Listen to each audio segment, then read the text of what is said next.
15 गेंद 50 रन और दुबे ने बनाया बड़ा वर्ल्ड रिकॉर्ड। न्यूजीलैंड को रौंद डाला दिखाया। अपना औकात इंडियन क्रिकेट में आया नया तूफान। हारे हुए मैच में शिवम दुबे ने कर दिया था चमत्कार, लेकिन गंभीर के चेले ने कर दिया सब कुछ बेकार। जी हां, सोचिए दोस्तों, एक इंटरनेशनल मैच, सामने न्यूजीलैंड जैसी खतरनाक टीम, मैदान पर दबाव, स्कोरबोर्ड पर उम्मीदें लड़खड़ाती हुई, और तभी ड्रेसिंग रूम से निकलता है एक लंबा चौड़ा ताकतवर बाएं हाथ का बल्लेबाज। ना ज्यादा शोर, ना ज्यादा दिखावा, लेकिन आंखों में एक अजीब सी चमक। पहली ही गेंद छक्का और उसी पल स्टेडियम समझ गया आज कुछ बड़ा होने वाला है। जी हां दोस्तों, आज हम बात करने वाले हैं उस पारी की जिसने सिर्फ स्कोरबोर्ड नहीं बदला, टीम इंडिया का भविष्य हिला दिया। हम बात कर रहे हैं शिवम दुबे की, जिसने न्यूजीलैंड के खिलाफ चौथे टी20 मुकाबले में सिर्फ 15 गेंदों में 50 ठोककर खुद को युवराज सिंह अभिषेक शर्मा के एलीट क्लब में शामिल कर लिया। ये सिर्फ एक अर्धशतक नहीं था दोस्तों, ये एक घोषणा थी, ये एक चेतावनी थी और ये एक शुरुआत थी। दोस्तों, इस चौथे टी20 से पहले टीम इंडिया की हालत किसी से छुपी नहीं थी। टॉप ऑन ऑर्डर कभी चलता, कभी फेल मिडिल ऑन ऑर्डर पर सवाल, फिनिशर को लेकर बहस और सोशल मीडिया पर रोज नई ट्रोलिंग। हर मैच के बाद एक ही सवाल, हार्दिक के अलावा है कौन? अगर दबाव आ गया तो कौन संभालेगा? और न्यूजीलैंड वो पूरी तैयारी के साथ आया था। स्पिन ट्रैप, स्लो पिच और भारतीय बल्लेबाजों को फंसाने का पूरा प्लान। विशाखापत्तनम का मैदान हमेशा से बड़े बड़े कारनामों का गवाह रहा है, लेकिन उस रात किसी को अंदाजा नहीं था कि यहां इतिहास का नया अध्याय लिखा जाएगा। फैंस की भीड़, तिरंगे की लहर और हर आंख बस एक चीज ढूंढ रही थी, एक धमाकेदार पारी। शिवम दुबे की एंट्री शांत लेकिन खतरनाक।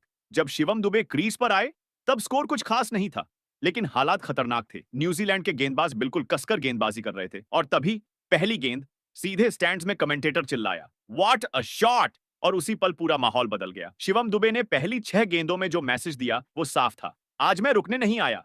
कवर के ऊपर से चौका, मिड विकेट के ऊपर से छक्का और गेंदबाज की आंखों में सीधा देखकर शॉट। यह कोई तुक्का नहीं था दोस्तों, ये थी सोची समझी तबाही। 11 ओवर पूरे हुए, शिवम दुबे 6 गेंद 12 रन। न्यूजीलैंड को लगा ठीक है, कंट्रोल में है, लेकिन उन्हें नहीं पता था कि अगला ओवर क्रिकेट इतिहास का काला अध्याय बनने वाला है। 12वां ओवर, ईश सोढ़ी बनाम शिवम दुबे। ईश सोढ़ी गेंद लेकर आए, अनुभवी स्पिनर, अच्छा रिकॉर्ड, लेकिन सामने था आज का विनाशक अवतार।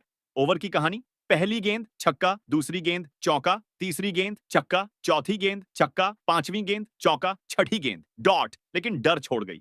29 रन का ओवर, 28 रन अकेले दुबे के बल्ले से ईश सोढ़ी के चेहरे पर सन्नाटा, कीवी डगआउट में खामोशी और भारतीय फैंस पागल। 15 गेंद 50 रन, रिकॉर्ड टूट पड़ा। जी हां दोस्तों, जैसे ही 15वीं गेंद बाउंड्री के पार गई, स्कोरबोर्ड चमका, 50 रन 15 बॉल, और उसी पल एक ग्राफिक उभरा, इंडियाज फास्टेस्ट टी20 50s 12 गेंद, युवराज सिंह 14 गेंद, अभिषेक शर्मा 15 गेंद, शिवम दुबे। अब सवाल ये नहीं था कि दुबे ने 50 मारी, सवाल ये था, क्या ये नया युवराज है? दोस्तों, युवराज सिंह का नाम भारतीय क्रिकेट में सिर्फ रिकॉर्ड नहीं, इमोशन है। 2007 12 गेंद में 50 और 6 छक्के, आज 2026 और उसी अंदाज में शिवम दुबे, पावर, निडरता और बड़े मैच का खिलाड़ी।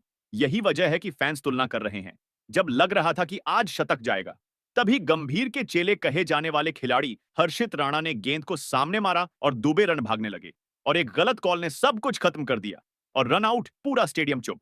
लेकिन स्कोर 23 गेंद 65 रन, 7 छक्के, स्ट्राइक रेट 282.6। एक ये आउट नहीं था दोस्तों, ये बलिदान था सोशल मीडिया पर। भूचाल, ट्विटर, इंस्टाग्राम, यूट्यूब शॉर्ट्स, हर जगह बस एक नाम, शिवम दुबे, 15 बॉल 50। अब चयनकर्ताओं के सामने सवाल, क्या दुबे टी20 वर्ल्ड कप पक्का? क्या हार्दिक को राहत? क्या मिडिल ऑन ऑर्डर फिक्स? एक पारी और पूरा प्लान बदल गया। दोस्तों, आज 15 गेंद में 50 है, कल 12 गेंद में भी हो सकती है, क्योंकि जब आत्मविश्वास आता है तो रिकॉर्ड कांपते हैं। हालांकि न्यूजीलैंड ने भारत के खिलाफ टी20 सीरीज में जीत का खाता खोल लिया है। न्यूजीलैंड ने चौथे मैच में भारत को 53 रनों से करारी हार थमाई। न्यूजीलैंड ने 216 का विशाल टारगेट दिया, जिसके जवाब में भारतीय टीम 18.4 ओवर में 165 रनों पर सिमट गई। तो दोस्तों, ये सिर्फ एक मैच नहीं था, ये एक घोषणा थी कि शिवम दुबे आ चुका है। अगर वीडियो पसंद आए तो लाइक ठोकिए, शेयर करिए और सब्सक्राइब जरूर करिए, क्योंकि अगला तूफान कभी भी आ सकता है।